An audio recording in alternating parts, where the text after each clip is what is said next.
ఇటీవల పోచారం శ్రీనివాస్ రెడ్డి గారి ఇంటి దగ్గర జరిగినటువంటి చర్చ రచ్చ వాళ్ళ రాష్ట్ర వ్యాప్తంగా చూస్తూ ఉంది.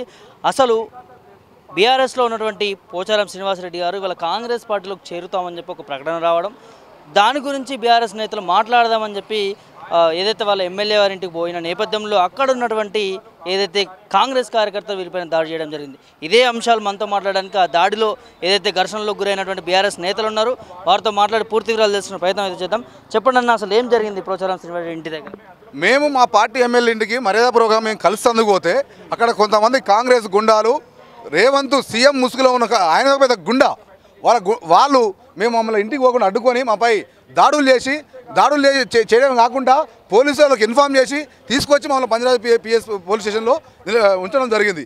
దేనికోసం మేము మా ఎమ్మెల్యే ఇంటికి పోయినాం తప్ప వేరే ఇంటికి పోలే కదా, కాంగ్రెస్ పార్టీ ఇంటికి పోలే కదా, మా ఎమ్మెల్యేని కలుస్తాను పోయినాం.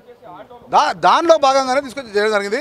ఇప్పటికైనా పోచారం శ్రీనివాసరెడ్డి ఇప్పుడేదో వాట్సాప్లో ఫేస్బుక్లో చూస్తున్నా ఏదో కాంగ్రెస్ పార్టీ కనవ కప్పుకున్నాను. సిగ్గు శరం ఉండాలే పోచారం. నీకు ఇలా కేసీఆర్ గారు ఏం తక్కువ చేసాడు, కేసీఆర్ గారు నీకు ఏం అన్యాయం చేసిరని ఇలా కేసీఆర్ గారు మోసం చేసిపోతున్నావు. కేసీఆర్ పార్టీ 10 ఏళ్ల పాలనలో నువ్వు ఏ రోజన్నా పదవి లేకుండా ఉట్టిగున్నావా అని చెప్పి సందర్భంగా అడుగుతా ఉన్నాను. 10 ఏళ్ల కాలంలో నీకు ఏ పదవి లేకుండా ఏం లేకుండా నీ గౌరవ మర్యాద దక్కకుండా నువ్వు ఉన్నవాడిని సందర్భంగా తెలంగాణ విద్యార్థుల పక్షాన మేము అడుగుతా ఉన్నాం. ఇవాళ నువ్వు 10 ఏళ్ల కాలంలో వ్యవసాయ శాఖ మంత్రిగా పనిచేసినావు, 10 ఏళ్ల కాలంలో అసెంబ్లీ స్పీకర్గా పనిచేసినావు, 10 ఏళ్ల కాలంలో నీ కొడుకు డీసీసీబీ చైర్మన్గా పనిచేసిండు, ఎన్నో కాంట్రాక్టులు చేసుకుని ఎన్నో పనులు చేసుకుంటూ కోట్లకు పడగెత్తున్నావు. ఇవన్నీ ఇలా టీఆర్ఎస్ పార్టీ పుణ్యాన్ని సంపాదించుకొని ఇలా అధికారం లేదు కాబట్టి ఇలా అధికారం మళ్ళీ అధికార దాహంతో నువ్వు ఇలా పార్టీ మారుతున్నావు అంటే ఇలా కాటికి కాలు దాపే వయసులో ఇలా నువ్వు పార్టీ మారినావంటే సిగ్గుండాలే పోచారం. ఇలా నీకు కేసీఆర్ గారు ఒక బిరుదు కూడా ఇచ్చిండు లక్ష్మీపుత్రుడు అని. అంటే లక్ష్మీపుత్రుడు అంటే లక్ష్మి వైపు మళ్ళీ పోతున్నావా, లక్ష్మి కావాలని చెప్పి పోతున్నావా?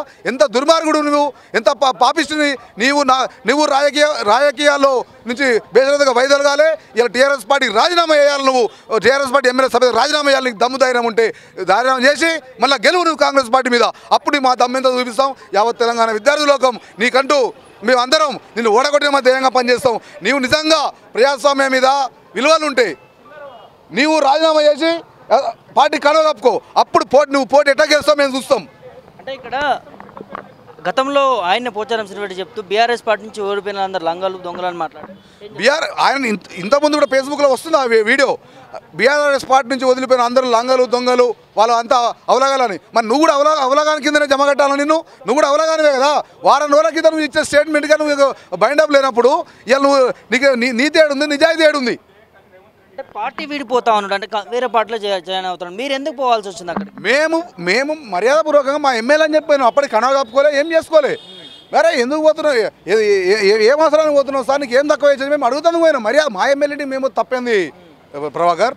మేము ఎమ్మెల్యేని కలుస్తాను పోయినాం, మాకు యాక్సెస్ ఉంటుంది.